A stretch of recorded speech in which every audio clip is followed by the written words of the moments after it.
We ask 6 strategic questions in developing our strategies, and we'll focus on these questions throughout the program. We've already covered organizing as a theory of change, and now we're going to focus in on strategic and measurable outcomes. In later lessons, we'll hone our motivating visions in developing our project's purpose, mapping our stakeholders and assets, and looking carefully at our tactics and timeline.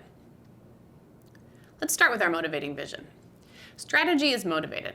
We strategize in response to an urgent challenge, a unique opportunity to turn our vision into specific goals.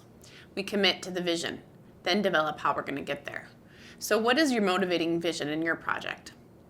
In Lesson 3, we're going to look carefully at how Dr. Rose developed his motivating vision by reflecting on 1, the urgent challenge, or the intolerable condition that he wanted to end, and 2, what would happen if he didn't act, and what could happen if he did. And 3, finally, what achieving success looked like and the first steps he could invite others to take to achieve it. As you consider these questions, try to be as specific as possible. Strategy doesn't work in the abstract or in general. It works in the particular circumstances in which we find ourselves, and it's focused on achieving a practical, tangible change. Visualize the world as you want it to be, and then describe how the world will be different once you have achieved it. For example, think of a particular patient that will be positively impacted if your project is successful. Think of a particular clinician who will be affected by your project, or another open school student who will be affected. We've already talked at length about organizing's theory of change. Recall that our power comes from people. The same people who need change can organize their resources into the power they need to create that change. The unique role of organizing is to enable the people who want the change to be the authors of the change. By way of review, in developing power with, sometimes we can create the change we need just by organizing our resources with others, creating power with them.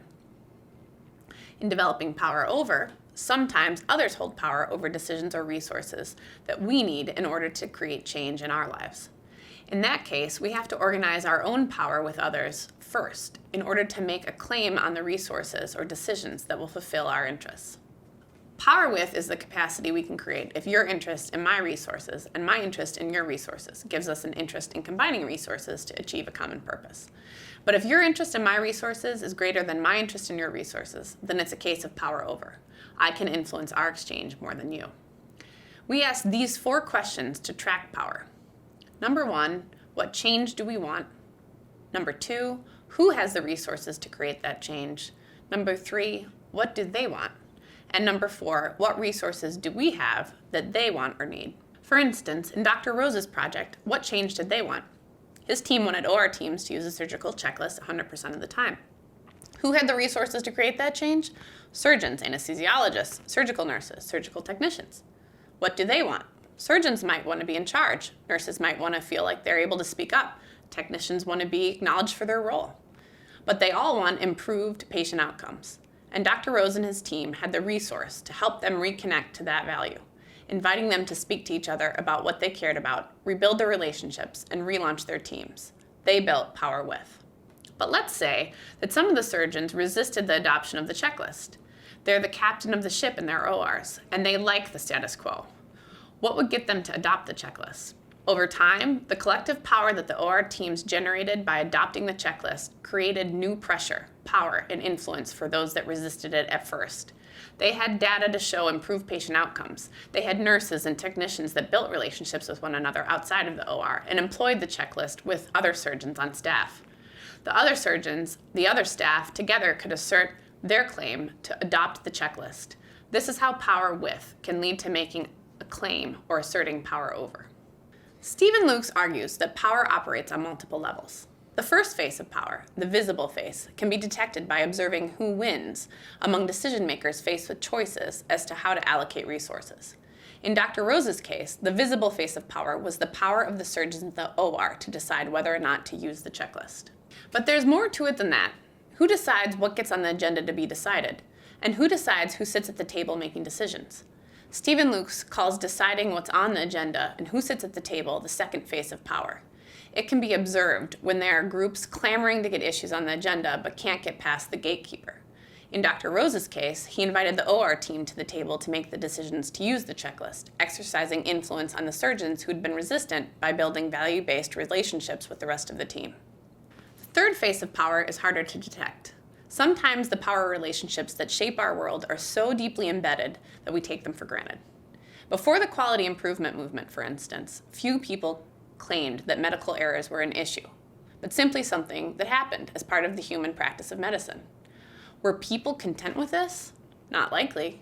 But sometimes, although people would like things to be different, they can't imagine that they could be. Enough, at least, to take the risk to make them so. To detect this face of power, you have to look deeper, beyond the question of who decides or who gets on the agenda, and look at who benefits and who loses in the allocation of valued resources. If you then asked why the losers generally lose and the winners generally win, you may discover the power disparity at work. From this perspective, we have to take another look at our projects and ask, what is the source of the problem that my constituency faces? To what extent is it about power? Marry that answer to the question in the systems thinking exercise you did in Lesson 1, identifying what is underneath the iceberg to the 3 faces of power, and peeling back your root cause analysis through the 5 whys. So now that you're clear on your motivating vision and how power plays a role in your theory of change, what exactly can you do about it? Our next step is to decide on a strategic objective on which we'll focus our energy, a clear, measurable outcome to which we can commit. Making this choice is the most important strategic choice we have to make in designing our projects. Choosing strategic outcomes is an art. Focused, winning calls to action that create real, tangible change have the discipline to choose a single objective and focus all resources strategically on achieving it. In the improvement world, this is called a big, hairy, audacious goal. For example, Dr. Rose and his team's strategic objective was 100% use of the checklist in the OR. This strategic outcome was nested in a broader statewide effort that had also defined a measurable outcome. All OR teams in all hospitals across South Carolina implement the checklist, every patient, every time. Working our way backwards from the big, hairy, audacious goal, McLeod Hospital gets 100% use of the checklist among its OR teams. And even further back towards its starting point, 5 OR teams at McLeod agreed to use the checklist, 1 team at a time. We call this chunking out our tactics and timeline, and we'll return to this concept in later lessons.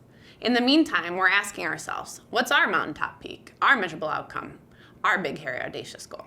In setting this goal, we also want to keep in mind 2 other types of measurable outcomes. First, people, individual leadership development. We're motivating others to action, building intentional relationships, collaborating and strategizing on teams, taking action, enabling others to lead.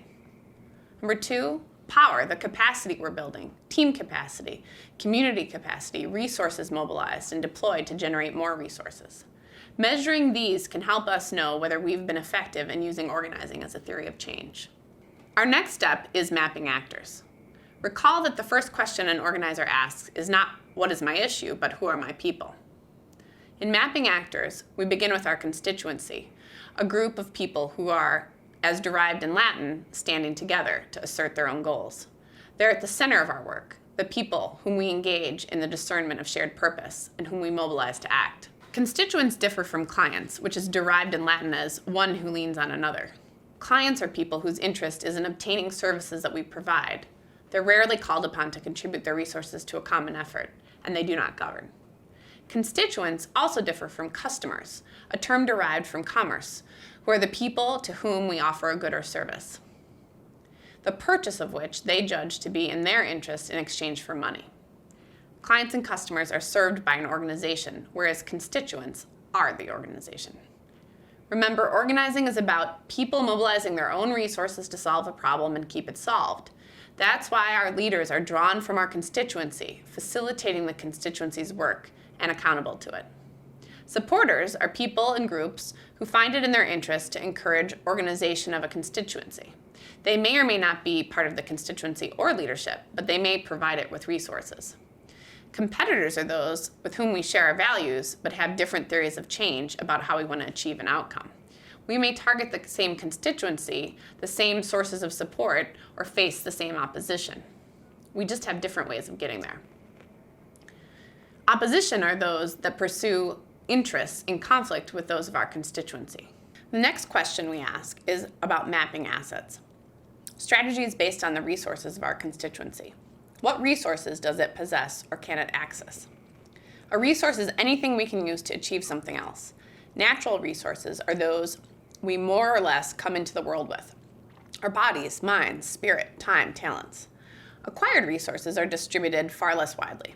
The fact that some resources are scarcer than others, or less equally distributed, influences whose interests get served. We mobilize resources on behalf of our interests. Economist Albert Hirschman observed that some resources grow as they're used, while others diminish with use. Resources that grow with use, like relationships, commitment, understanding, he called moral resources, while those that diminish with use, like money and materials, he called economic resources.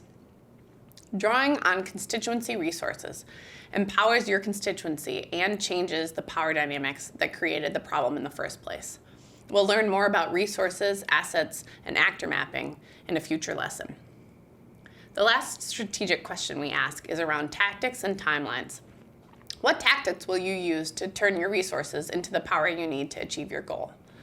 Will your tactics influence the goal you're hoping to achieve? What's your timeline? Another way to think about your project is to see it as an 8-week campaign nested within a larger campaign. That allows us to chunk out smaller goals that will build momentum toward our larger goals.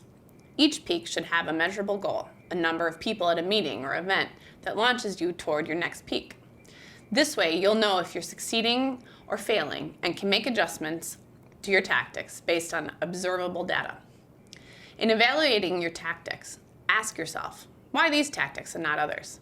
Will it influence the outcome you're hoping to achieve? Will it use your resources effectively? Will it create organizational capacity? And will it develop leadership? We'll return to tactics in later lessons. In the meantime, let's look back at our organizing sentences. Answering these 6 strategic questions will help us fill in some of the blanks. But note that in applying these concepts to your projects, it's an iterative and emergent process. And for that reason, we'll turn again to our organizing sentences in later lessons.